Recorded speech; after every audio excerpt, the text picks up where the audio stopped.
Hey everybody, welcome to Legals 3।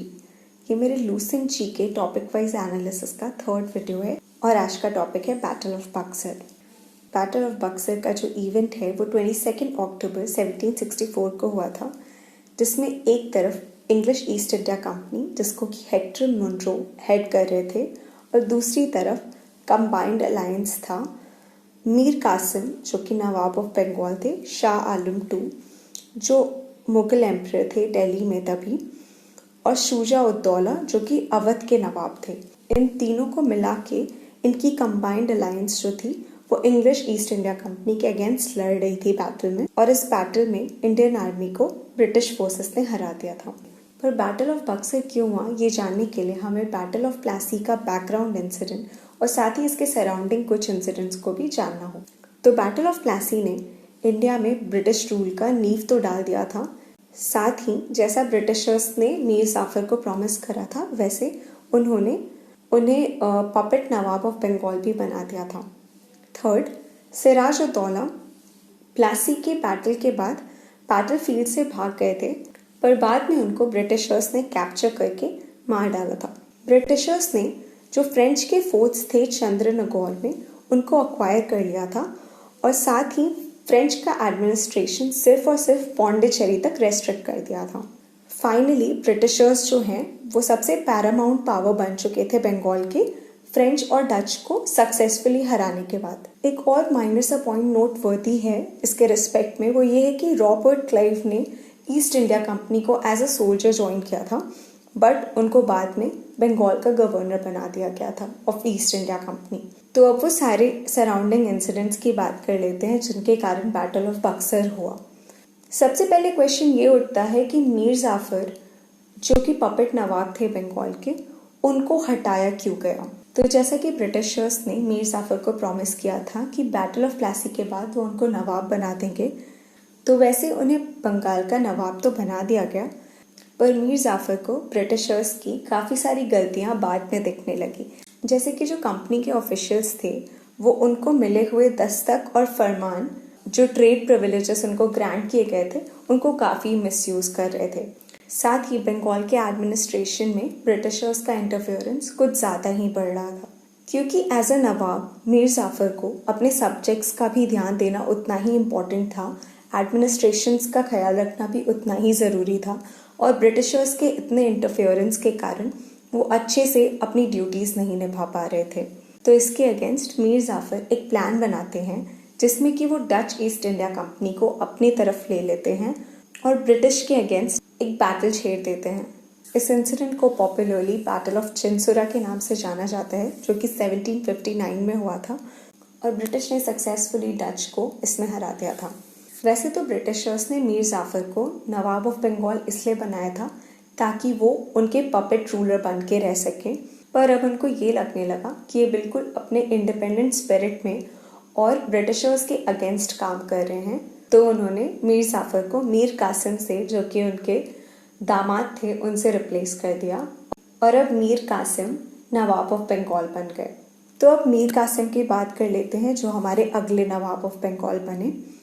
वैसे तो power की होड़ में मीर कासिम नवाब ऑफ बंगाल बनने के लिए मान गए, पर मीर कासिम को भी बिल्कुल उसी तरह की एडमिनिस्ट्रेशन में डिफ़िकल्टीज़ का सामना करना पड़ा जैसा कि मीर जाफर को एक्सपीरियंस हुआ था।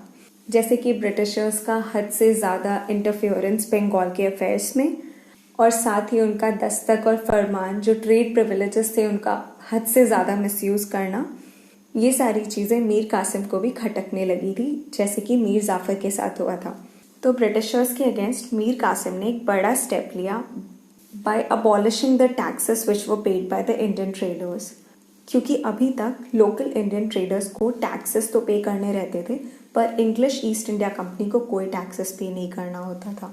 तो मीर कासिम ने कंपटीशन बढ़ाने के लिए लोकल इंडियन ट्रेडर्स के भी टैक्सेस को माफ़ कर दिया, और अब ब्रिटिशर्स को लगने लगा कि मीर कासिम भी अपने इंडिपेंडेंट स्पिरिट में काम कर रहे हैं, ना कि उनके पपेट रूलर की तरह।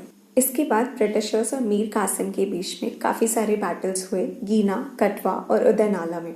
इन सारे बैटल्स में मीर कासिम हार गए और वो अवध के नवाब के शरण में चले गए।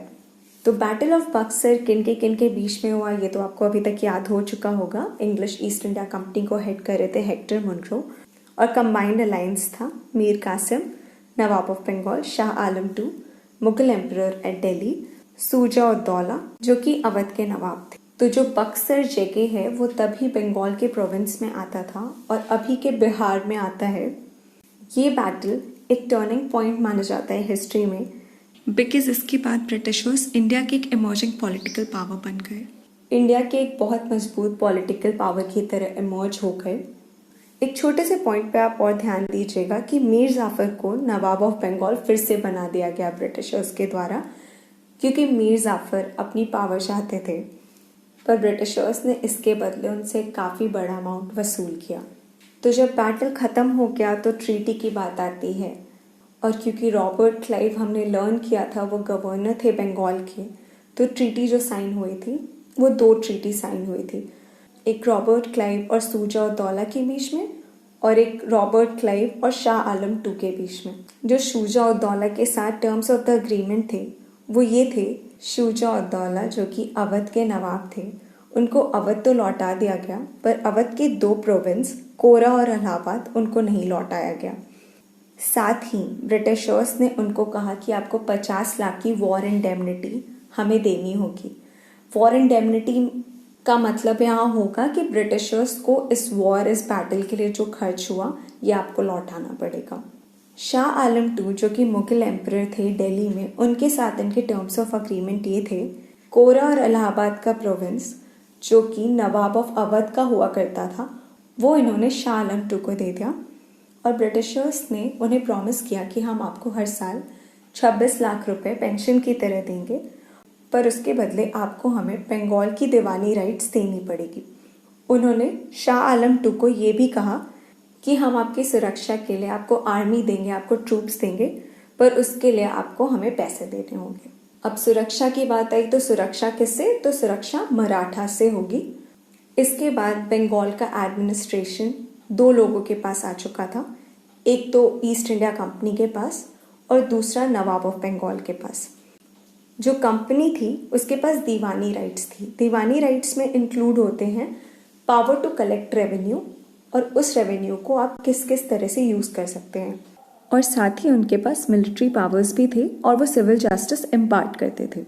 अगर अब नवाब ऑफ बंगाल की बात कर ले तो नवाब के पास निजामत राइट्स थे और उनके पास जनरल एडमिनिस्ट्रेशन से रिलेटेड सारी पावर्स थी। लॉ एंड ऑर्डर को मेंटेन करना और साथ ही क्रिमिनल जस्टिस को इम्पार्ट करना ये नवाब ऑफ बंगाल के पावर्स के अंडर आता था। तो this is the end of the video.